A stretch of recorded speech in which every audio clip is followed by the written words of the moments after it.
மிகவும் கடுமையான ஒரு போர் முடிந்து கைதிகள் அனைவரும் ஒரு இடத்தில் திரட்டப்பட்டிருந்தனர். அந்த கூட்டத்தில் ஒரு தாய் தனது கைக்குழந்தையை தொலைத்துவிட்டு பித்து பிடித்தவள் போல் தேடிக்கொண்டிருந்தாள். அவள் கண்ட இடமெல்லாம் ஓடினாள். இறுதியில் ஒரு ஓரத்தில் தன் குழந்தையை கண்டெடுத்தாள்.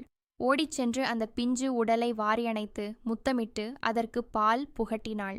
இதை கவனித்துக் கொண்டிருந்த எம்பெருமானார் நபிகள் நாயகம் அவர்கள் தன் தோழர்களை பார்த்து ஒரு கேள்வியை கேட்டார்கள். தோழர்களே, இந்த பெண் தான் உயிராக நேசிக்கும் இந்த குழந்தையை தன் கையாலேயே நெருப்பில் தூக்கி எறிவாள் என்று நீங்கள் கருதுகிறீர்களா? தோழர்கள் திடுக்கிட்டு, இல்லை அல்லாஹ்வின் தூதரே, அவளால் ஒருபோதும் அதை செய்ய முடியாது என்று பதிலளித்தனர்.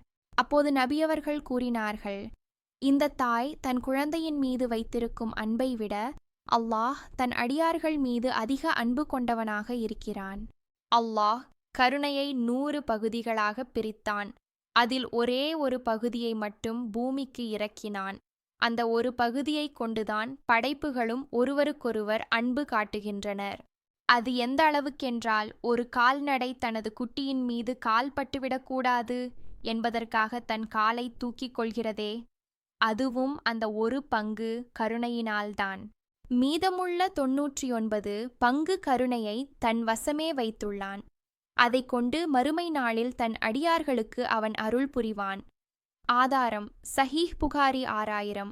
நாம் தவறு செய்தாலும் இறைவனிடம் மன்னிப்பு கேட்டு திரும்பும்போது அவன் அந்த 99 பங்கு கருணையோடு நம்மை வரவேற்க காத்திருக்கிறான்.